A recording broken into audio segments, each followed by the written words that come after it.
Nous sommes le mardi 4 février 2014. Bonjour, bonsoir à tous. Un plaisir de vous retrouver pour cette nouvelle édition d'information. Pulsation, l'essentiel de l'actualité de la journée.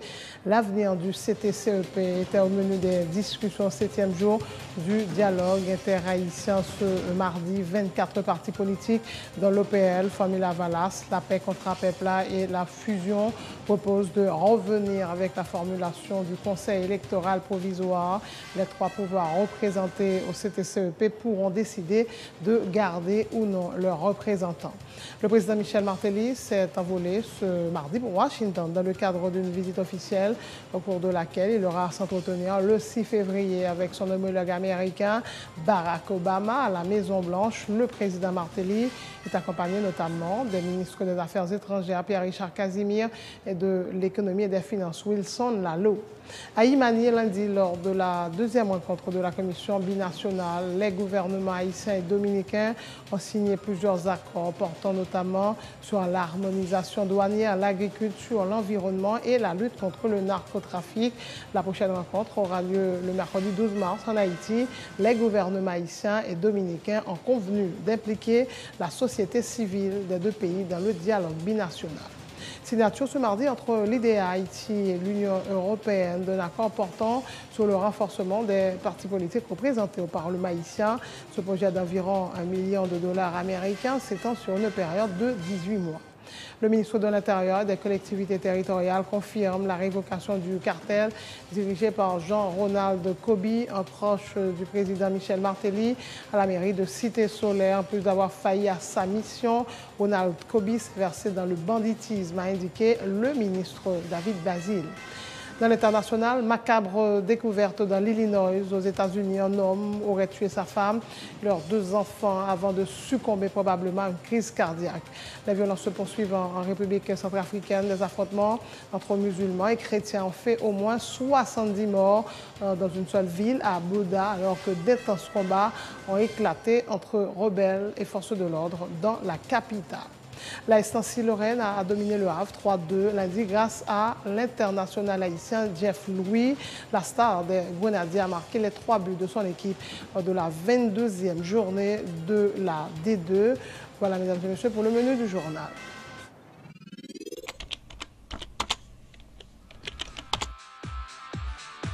Bienvenue à cette édition d'information Pulsation, l'essentiel de l'actualité de la journée.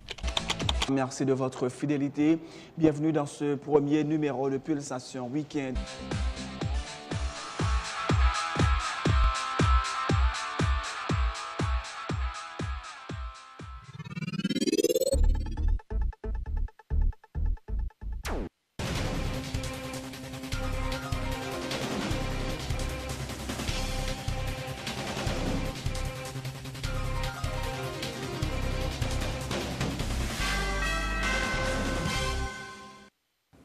Bienvenue donc dans le développement du journal. L'avenir du CTCEP était au menu des discussions au 7e jour du dialogue interhaïtien. Je vous le disais en titre, 24 partis politiques dont l'Organisation du peuple en lutte, la CID, la Convention d'unité démocratique, Famille Valas, la paix contre Pepla et la fusion des sociaux-démocrates proposent de revenir avec la formulation du Conseil électoral provisoire et les 3 pouvoirs représentés au CTCEP pourront décider de garder ou non leurs représentants. Je propose les explications du sénateur Steven Irvinson Benoît.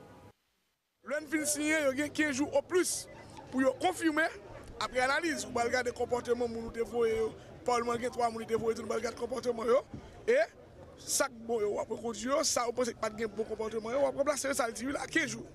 Mais c'est pas le comportement. Bon là c'est pas l'un bagage qui va le faire à l'interne Sénat ou bien à l'Assemblée nationale parce que pas oublier c'est 2 choisir moun yo pour exécuter la plus facile. CSPJ a tout le pas grand pile monde la plus facile.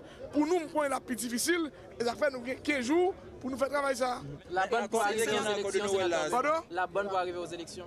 N'a privé, moi je suis très confiant jusqu'à présent. Après 8 jours de travail, tout se passe très bien. L'objectif là, c'est justement arriver tout le monde tenir la c'est de pointer pour pas de problème dans la crise là. Et l'objectif final là, c'est arriver à faire de bonnes élections inclusives, côté tout le monde là-dedans, et éventuellement, moun qui va prêter serment en janvier comme magistrat, député sénateur, c'est moun qui a gagné l'élection tout bon. C'est là que je vais. CEPL te mette sous pied après un accord 24 décembre, le sénateur Benoît Jodia, CEH, c'est encore conseil électoral. Non, sur l'autre accord qui, pas oublier, non, pour aussi par le président de la République et le Parlement, mais nous-mêmes, nous prêts pour le signer jusqu'à présent, et nous espérons que le président signe, et puis, en fait, c'était CEPL une fois pour toutes, mais on a trouvé, ouais, et même 9 mounions, mais pas un problème. Si ça, nous finissons nous, chaque pouvoir a confirmé ou bien remplacé mon. Donc, nous avons très, très bien, et moi, je suis confiant, d'ici la fin de l'année, nous avons de bonnes élections inclusives. Et à l'instant, le compte rendu de la 7e journée du dialogue interhaïtien avec le cardinal Chibli Langlois, le cardinal Langlois qui est le président de la commission épiscopale d'Haïti, la CEH, qui assure la médiation dans ce dialogue, en tout cas un extrait de cette déclaration. Nous avons continué la discussion sur la question thème élection avec cadre institutionnel. 2 groupes ateliers étaient faits pour arriver à joindre un consensus, arriver pour le consensus dans l'Assemblée. Ils sont d'accord pour CTCEPA tourner Conseil électoral provisoire. Conseil électoral provisoire a bien la donne. Monde que même institution qui te voyait mon nom CTCEPA a voyé ça fait d'après loi électorale 2013. Institution ça yo qui voyait mon nom conseil électoral provisoire a fait une évaluation dans 15 jours puis plus après que nous finissons signer accord entre différentes parties dans le dialogue là. Évaluation ça a dit est-ce qu'il y a qu'un ou bien il y a pour y aller monde qui non c'était CEPA. Ensuite, il y a associé à Conseil électoral provisoire une commission de garantie électorale qui a introduit dans la loi électorale amendée. Nous travaillons tous sous thème constitution. Sous thème constitution, nous avons posé nécessité pour gagner un amendement, est-ce que oui ou non? Il y a un consensus qui était fait entre membres de l'Assemblée pour dire oui, il y a une nécessité pour nous intervenir dans la question institution. Il faut gagner un amendement. Nous sommes d'accord pour gagner une commission multipartite, expert, qui chita sur le dossier ça pour permettre de nous arriver dans la constitution amendée. Le président Michel Martelly s'est envolé ce mardi pour Washington dans le cadre d'une visite officielle au cours de laquelle il aura à s'entretenir le 6 février avec son homologue américain Barack Obama à la Maison-Blanche. Après la National Breakfast Prayer, une rencontre est également prévue avec le secrétaire d'État américain John Kerry. Le président haïtien s'exprimera devant les parlementaires américains au Capitol Hill. Michel Martelly doit prendre la parole à Howard University et participera à un dîner au musée Smithsonian en compagnie des plus hautes personnalités politiques, diplomatiques, du monde des affaires ainsi que des célébrités et patrons de médias selon une note du bureau de communication de la présidence, soulignant que cette visite officielle vise à renforcer les liens d'amitié et de coopération entre Haïti et les États-Unis. À Washington, le président Michel Martelly est accompagné de son épouse Sophia Martelly, des ministres des Affaires étrangères Pierre-Richard Casimir et de l'économie et des finances Wilson Lalou. Le président de la Chambre des députés, Stevenson Jacques Timoléon, appelle le chef de l'État à profiter de sa rencontre jeudi avec le président Obama pour aborder plusieurs dossiers d'intérêt national. Le parlementaire cite notamment la question du choléra, l'avenir de la MINUSTAH, la situation des Haïtiens vivant aux États-Unis et la décision de la Cour constitutionnelle dominicaine rendant apatrides des centaines de milliers de Dominicains d'origine haïtienne. Nous connaissons la coopération toujours entre les États-Unis et la République d'Haïti. Là, et nous croyons que le président Martin Lien a saisi l'occasion pour lui aborder tout ça qu'il doit aborder avec le président Obama dans l'intérêt pays d'Haïti. Je crois que ça ne concerne pas uniquement les États-Unis. On prend cette histoire de choléra.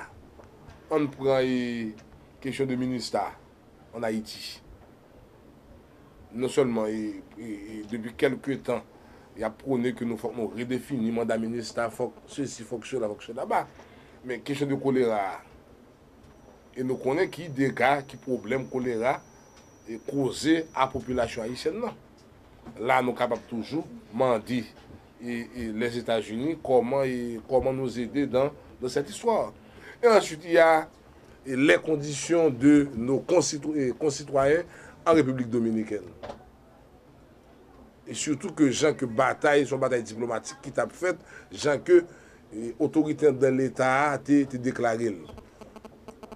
C'est une occasion en plus pour le chef de l'État demander les États-Unis, mettre poil dans la balance, aider nous en Haïti dans le cadre et discrimination ça qui gagne en République dominicaine vis-à-vis de descendants haïtiens qui en République dominicaine.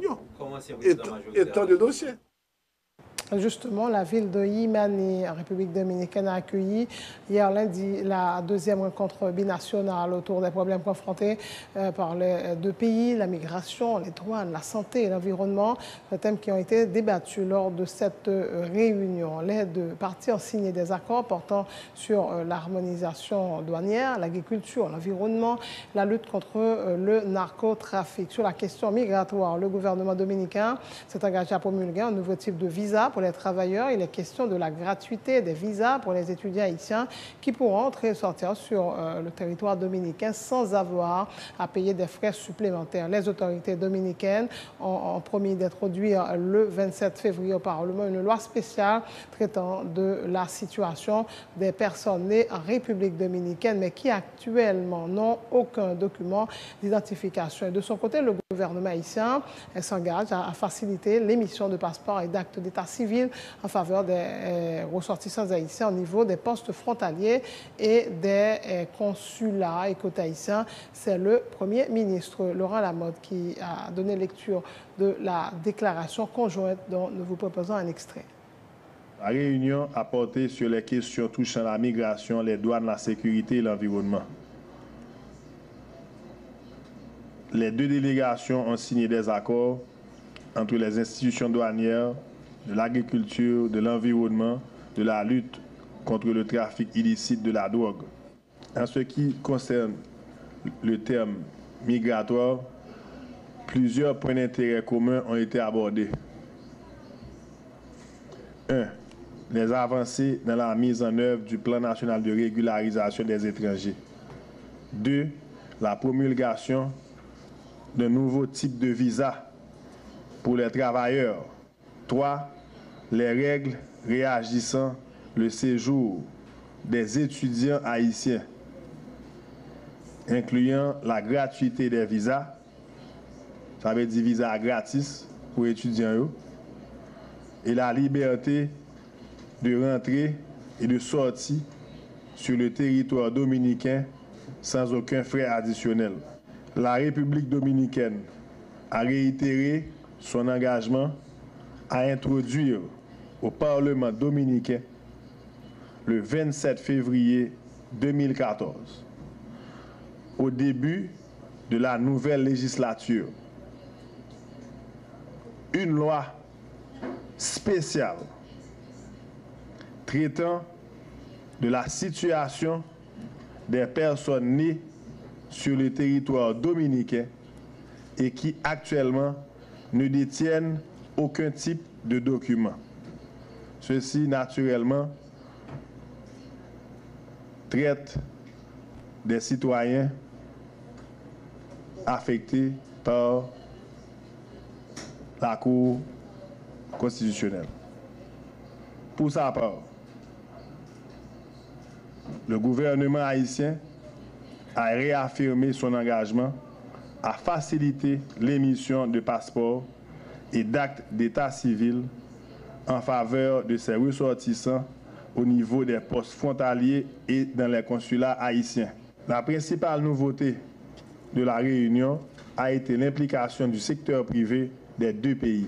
Société civile, les deux délégations se sont également mises d'accord pour impliquer dans le dialogue binational les représentatifs de leurs sociétés civiles respectives. La prochaine réunion du dialogue de haut niveau se tiendra le mercredi 12 mars en Haïti. Voilà. La prochaine rencontre aura lieu le mercredi 12 mars en Haïti. Les gouvernements haïtiens et dominicains qui ont donc convenu d'impliquer la société civile des deux pays dans le dialogue binational. La Yimani, lors du deuxième round des discussions, les autorités policières haïtiennes et dominicaines ont également signé 2 accords de coopération. Le premier paraphé par le directeur général de la PNH, Godson Aurelius, et le chef de la Direction nationale de contrôle de la drogue en République dominicaine, porte sur le renforcement de la coopération entre les deux pays en matière de lutte contre le narcotrafic. Le second, signé conjointement avec le chef de la police dominicaine, couvre d'autres aspects de la lutte contre le banditisme et la criminalité organisée transnationale, affirme Jean-Lionel Tressil, inspecteur général de la PNH. Le directeur général PNH, là, M. Godson Aurelius, avec chef DNCD, qui c'est une entité en dedans et force sécurité dominicaine et qui contrôle les questions de drogue, et Direction nationale de contrôle de la drogue. Et il y a réussi signer un accord et qui a permis à partir de Kounia et nous mener une lutte qui est beaucoup plus soutenue, plus efficace contre les gens qui impliquent dans le trafic de drogue et des deux côtés de la République. Nous entendons également l'accord ça pour que nous placer les forces de sécurité dominicaines et la police nationale d'Haïti gagnent un attaché de police et de la police nationale d'Haïti en République dominicaine au niveau de l'ambassade d'Haïti en République dominicaine et l'inverse a fait tout, c'est-à-dire la République dominicaine a désigné un attaché de police qui a placé l'ambassade dominicaine en Haïti et qui a travaillé chaque côté africain avec autorité locale dans le cadre et lutte ça. Et c'est un bagage qui va le faire très bientôt. C'est pour bailler plus efficacité justement à lutte ça qui c'est quand nous tous connaissons, pas prendre nous rien, un fléau mondial. Deuxième accord qui signé en directeur général de la police nationale, là, M. Godson Aurelius, et directeur général police dominicaine, lui est un peu plus global que lutte contre le trafic de stupéfiants, puisque lui englobe plusieurs domaines, notamment il prend en compte crime organisé transnational, il prend en compte le vol de bétail, qui c'est un barrage qui est très fréquent, c'est aussi qui a fait entre République d'Haïti et République dominicaine, des deux côtés, gagner des vols comme ça qui a perpétré et il commençait à prendre une ampleur et qui est un petit peu désagréable. Et c'est ainsi que nous arrivons si on accord quand même pour lutter contre et phénomène ça. Et toujours à Yimani lundi, les entrepreneurs haïtiens et dominicains ont annoncé la création du Conseil économique binational, un organisme chargé de faire la promotion des projets d'investissement entre les secteurs privés et les gouvernements des deux pays. L'accord a été paraphé par Manuel Diaz-Cabral du Conseil national de l'entreprise privée pour la partie dominicaine et Norma Powell, présidente de l'ADI, l'Association des industries d'Haïti. Il vise le développement et le renforcement du commerce bilatérales dans plusieurs domaines, dont les infrastructures, la sécurité et la santé. Je veux bien sûr parler de l'accord. La création de fonds d'investissement Haïti-République dominicaine a été également annoncée, servira d'instrument financier pour la réalisation de projets d'investissement. Le conseil d'administration du Conseil économique binational sera coprésidé par un Haïtien et un Dominicain. Les explications de Norma Powell. Le Conseil économique binational KISKEA, organisme privé binational qui collaborera avec les deux gouvernements vers l'élaboration de politiques publiques autour des échanges commerciaux et vers une compétitivité accrue des deux économies. Cette organisation aura aussi la vocation à identifier, promouvoir et développer des projets d'investissement conjoints entre les deux communautés des affaires et les gouvernements des deux nations afin de renforcer et développer la qualité des infrastructures, de la logistique, des systèmes de sécurité ainsi que les normes sanitaires et phytosanitaires. Le Conseil économique binational KISKEA sera dirigé par un conseil d'administration formé par les membres fondateurs d'un coprésident haïtien, un homologue dominicain et des équipes et bureaux permanents à Haïti et République dominicaine. Dès que la structure permanente sera fonctionnelle, un fonds d'investissement binational Haïti et République dominicaine sera lancé pour financer les projets d'investissement sélectionnés. Le KISKEA CEO Summit s'est aussi prononcé unanimement en faveur des recommandations suivantes à l'égard des deux gouvernements. Prendre toutes les mesures nécessaires pour promouvoir et faciliter le commerce formel et le développement de la capacité logistique qui améliore le commerce bilatéral et la réciprocité des échanges entre les deux pays. Insister auprès des deux gouvernements quant à l'urgence de réaliser les investissements publics nécessaires visant à moderniser, renforcer les infrastructures frontalières. Intégrant le KISKEA CEO Summit s'engage à étudier des possibilités autour des partenariats publics-privés ou d'investissements de capitaux privés dans le but d'améliorer la logistique et les infrastructures tout au long de la frontière pour appuyer si besoin les politiques publiques des gouvernements respectifs dans les domaines frontaliers et commerciaux. Le KISKEA CEO Summit appelle les gouvernements respectifs à prendre les mesures nécessaires pour garantir la sécurité des communautés d'affaires et de leurs activités commerciales des deux côtés de la frontière. Autre point de l'actualité, le ministre de l'Intérieur, David Basile, confirme le remplacement du cartel dirigé par Jean-Ronald Kobi, un proche du président Michel Martelly, à la mairie de Cité-Soleil. L'arrêté nommant les nouveaux agents intérimaires de l'exécutif de Cité-Soleil devrait être publié sous peu dans le journal officiel. Le Moniteur, a dit le ministre Basile. En plus d'avoir failli à sa mission, Jean-Ronald Kobi s'est versé dans le banditisme, a indiqué le ministre, qui affirme que Jean-Ronald Kobi a été révoqué. Ce dernier avait refusé de démissionner. CRI, citoyen dans la cité, demandé que faut que change le cartel là. On dit magistrat, pour qu'on sorte honorable by démission. Ok, il ne l'a pas fait. On l'a remplacé. Il y a Esaïe Bochard, il y a Joli Fils et il y a Paul Joseph. Donc, et Napton moniteur sorti arrêté. Mais nous disons déjà que c'est moun sa yo. Une fois que le moniteur a sorti, nous allons l'installer dans la cité, cap prêter serment devant la justice, nous allons l'installer dans la cité. Le président Martelly, même sous pril, l'op fait bail qui passe ça, il quitte responsable administration au fait travail. Beaucoup gens recevoir un coup de fil de président Martelly qui dit me conserver Kobi pour lui ou bien m'baka moyen Kobi pas un bail comme ça. C'est mon ni, il était toujours dit lui, mais il pas performant, il failli attache lui, c'est pour le reconnaître que le failli attache. Bon, quant à l'accusation le porter contre moi bon. C'est moun qui raconter mieux même bien entendre yo. Tout le monde connaît dans le pays d'Haïti qui est-ce qui David Basile, m'pa gen mode opératoire ça. Moi son moun modéré, son père de famille et dans toute gestion leadership moi c'est comme ça me fonctionner. Moi té relé magistrat Kobi, bagay yo pas marcher, moi relé, moi dit bagay yo pas marcher. Li pas attendé, li rentre li même dans banditisme n'a fait tirer nèg en haut, nèg en bas. Donne bagay.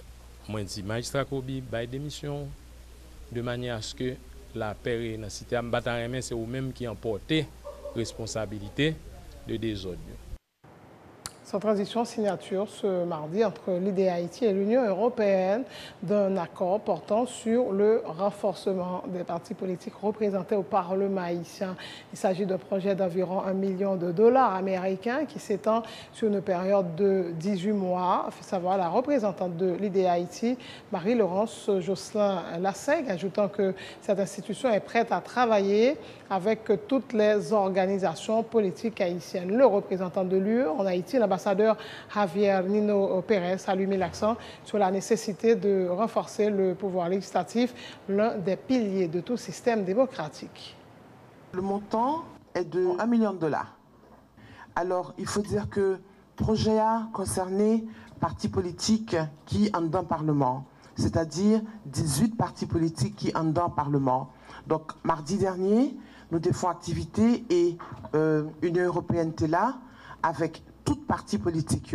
Parce que même si nous prenons le travail avec partis politiques qui en dans le Parlement, son projet concernait quand même toutes partis politiques. Parce que même ça qui parle au Parlement pour le moment, amener on joue on l'autre, surtout que normalement, pas de gagner élection en 2014, amener toutes partis politiques à le Parlement un jour ou l'autre. Et c'est dans ces contextes justement que s'insère notre appui, qui vise surtout d'un côté à renforcer les liens entre l'Union européenne et le Parlement haïtien, et de l'autre côté de vous accompagner avec l'appui d'IDEA, partenaire de longue date de l'Union européenne, institution qui fait un travail remarquable sur ce sujet et d'autres liés à la gouvernance complématique dans pas mal de pays. Donc ça, c'est le deuxième objectif, venir accompagner ce processus, mais j'insiste avec un regard ou avec une approche de dialogue, de respect. Notre projet est en même temps ambitieux et modeste. Ambitieux dans la mesure où, comme je le disais, l'objectif final, c'est de pouvoir faire une contribution au renforcement du pouvoir législatif. Pouvoir législatif qui est évidemment l'un des trois piliers de toute démocratie qui comporte aussi évidemment les pouvoirs exécutifs et judiciaires. Mais modeste, je disais tantôt, parce que nous nous bornons dans une perspective d'acteurs extérieurs qui se veut amis et qui se veut facilitateur surtout d'un processus qui doit être mené par les Haïtiens et les Haïtiennes eux-mêmes. C'est la fin de ce journal. Le rappel des titres, l'avenir du CTCEP était au menu des discussions au 7e jour du dialogue interhaïtien. 24 partis politiques dans l'EPL, Famille Lavalas, la paix contre la PEPLA et la fusion proposent de revenir avec la formulation du Conseil électoral provisoire. Les trois pouvoirs représentés au CTCEP pourront décider de garder ou non leurs représentants.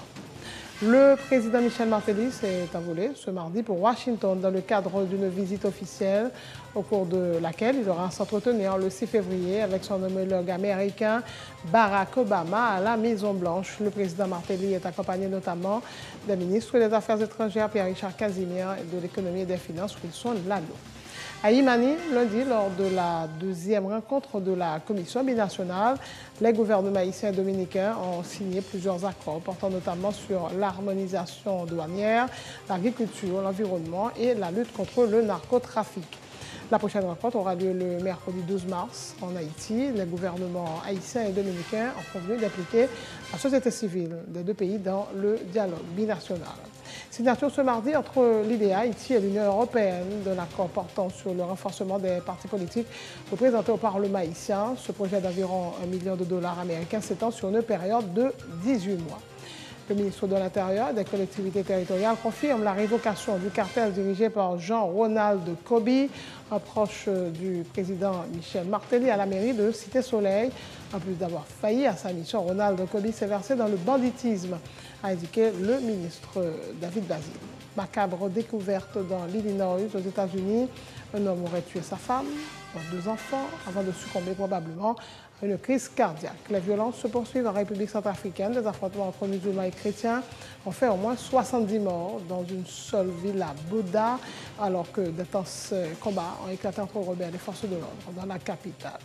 En sport, la SC Nancy Lorraine a dominé le Havre 3-2 lundi grâce à l'international haïtien Jeff Louis, la star des Grenadiers, a marqué les 3 buts de son équipe lors de la 22e journée de la 2e division. Merci de votre attention. Merci d'avoir choisi Télé Pluriel pour vous informer.